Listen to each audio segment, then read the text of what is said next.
हाँ भाई, अभिवादन, प्रणाम, नमस्कार। कैसे हैं आप? चलिए, काव्य दोष की बात चल रही है।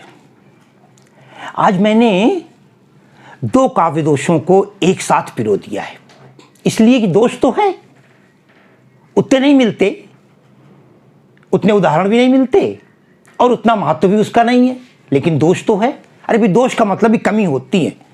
अब भाई कोई अवगुण जो है ज़्यादा बड़ा होता है, कोई दोष कम होता है। अब मान लो किसी आदमी के अंदर एक दोष है, चाय पीता है ज़्यादा, दोष तो है, लेकिन दूसरा आदमी जो मदिरा पी के नाली में पड़ा है वो बड़ा दोष है, मगर दोष तो है। कोई भी हो, हमारे यहाँ तो किसी प्रकार का तो दोष तो, अगर आपने बड़ी तेज जोर से चिल्ला करके नमस्ते कह दिया वो भी बहुत अच्छा नहीं माना गया। पानी के बारे में, रहन सहन के बारे में, खान पान के बारे में दोष तो है।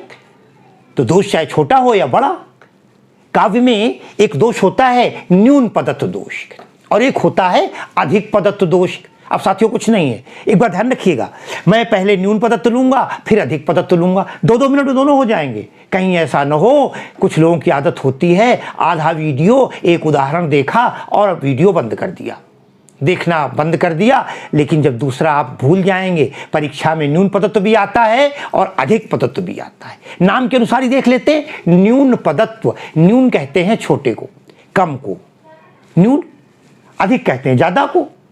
कविता बनाते समय कहीं कहीं पर एक पद की, एक शब्द की कमी हो जाती है। देखिए आप कैसे, काव्य में जहां मुख्य अर्थ को सूचित करने वाले पद की कमी हो, लीजिए साहब, कितना बड़ा दोष है। जो चीज मुख्य अर्थ है, जो मुख्य बात है, वही न हो सामने, न्यून पद, वो पद ही घटा, वो शब्द ही हटा दिया गया है ना। मान लो आपको किसी खबर देनी है, कल आपको आना है, आप सारी बात करते रहें और आने वाली बात ही छोड़ दें, सब बेकार हो गया।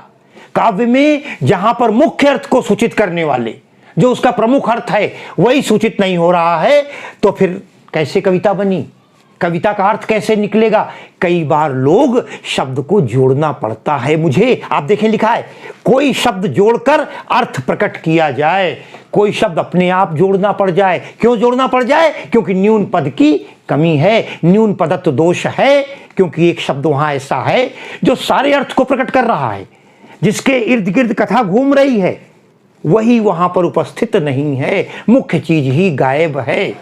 कल्पना कीजिए, अरे शादी हो रही है, लड़की ही नहीं है, वर ही नहीं है, पंडित ही नहीं है, तो मुख्य चीज तो वर और कन्या है, कहां से मिलेंगे, उनको सोचना पड़ेगा। वही बात यहां पर है। एक देखें आप उदाहरण बड़ा अच्छा, पानी पावक पवन प्रभु, ज्यों असाधु त्यों साधु। अब देखें आप, पानी आप जानते हैं जल को कहते हैं, पावक आग को कहते हैं, पवन हवा को कहते हैं और प्रभु भगवान को कहते हैं ज्यों असाधु त्यों साधु। अब स्पष्ट नहीं हो रहा है, ज्यों जिस प्रकार, असाधु जो सज्जन नहीं है, दुष्ट है, खराब है, प्रदूषित है। हम साधु का उल्टा असाधु है, अच्छा हो, सज्जन हो, असज्जन हो। पानी पाव, क्या स्पष्ट कहना चाहते हैं, पता ही नहीं चल रहा साथियों, समझने, क्योंकि यहां पर मुख्य अर्थ को प्रकट करने वाले पद में पद को ही गायब कर दिया गया है। पद ही नहीं लिखा कवि ने, वो शब्द ही, पद माने शब्द, पद ही नहीं लिखा, वो शब्द ही नहीं है। एक बढ़िया उदाहरण दें आपको, स्पष्ट हो जाएगी बात आपको। कई बार मैं, यद्यप मैं राजनीति से बहुत दूर रहता हूं, मैं किसी भी दल का विशेष रूप से समर्थक नहीं हूं, मैं आपको एक बार बता दूं आपको, कई बार जब टीवी में आप ग्रुप डिस्कशन देखते हैं और ये प्रश्न किया जाता है सबका साथ सबका विकास, तो कई लोग जो विपक्षी हैं वो जब आरोप लगाते हैं तो सत्ता पक्ष के लोग एक बात कहते हैं, अरे भाई सबका साथ तो है, हमने सड़क बनवाई तो सड़क में सब प्रयोग कर रहे हैं, हम मकान दे रहे हैं सब प्रयोग कर रहे हैं। तो ये बात अपने आप में एक गुप्त रूप से आ जाती है सामने। यहां पर क्या है, उन्होंने कहा ज्यों असाधु त्यों साधु, जैसा असाधु के साथ, असज्जन के साथ व्यवहार होता है, वैसा ही सज्जन के साथ व्यवहार हो। मतलब क्या है, ये चार चीजें ऐसी हैं जो सबके साथ समान व्यवहार करती हैं। कौन कौन? पानी। अरे भाई सीधी सी बात है, जब पानी बरसता है तो फिर वो नहीं देखता कि इसके नीचे जो भीग रहा है वो व्यक्ति अच्छा है या बुरा है। या जब हम पानी पीते हैं, पानी का मतलब है प्यास को बुझाना, वो दुष्ट आदमी की प्यास हो, सज्जन की प्यास हो, अच्छे की प्यास हो, बुरे की। आग का काम जलाना है, अग्नि का काम पवित्रता है, तो चाहे साधु उसका प्रयोग करे या असाधु उसका प्रयोग करे। पवन हवा जब चलती है तो नहीं देखती मैं किसको लग रही हूं, वहां साधु हो या असाधु हो, प्रभु भगवान जब कृपा करते हैं, अहेतु की कृपा करते हैं, तो बस एक ही बात है, निर्मल मन जन सो मोहि। तो ये इन चार लोग जो हैं समान व्यवहार करते हैं। समान व्यवहार शब्द यहाँ पर छोड़ दिया गया है जो इसको स्पष्ट नहीं है, अर्थात पानी, पावक, पवन और प्रभु दो चारों ही, चाहे असाधु व्यक्ति हो या साधु व्यक्ति हो, सज्जन हो असज्जन हो, समान व्यवहार करते हैं। इसलिए यहां पर न्यून पदत्व। साथियों 1 मिनट में समझा देते हैं। अधिक पदत्व, कभी कभी कविता में कोई शब्द ज्यादा प्रयोग हो जाता है जिसकी आवश्यकता ही नहीं, अनावश्यक प्रयोग हो गया। देख लिया आप, काव्य में जहां किसी अनावश्यक शब्द का प्रयोग हो, अनावश्यक जिसकी आवश्यकता नहीं थी मगर प्रयोग हो गया, कर दिया। एक उदाहरण देख लेते हैं। लपटी पुहुप पराग बन की सनी स्वेद मकरंद। अब देखिए, लपटी पुहुप पराग की, पुहुप कहते हैं पुष्प को और पराग फूल के ही तो निकलता है।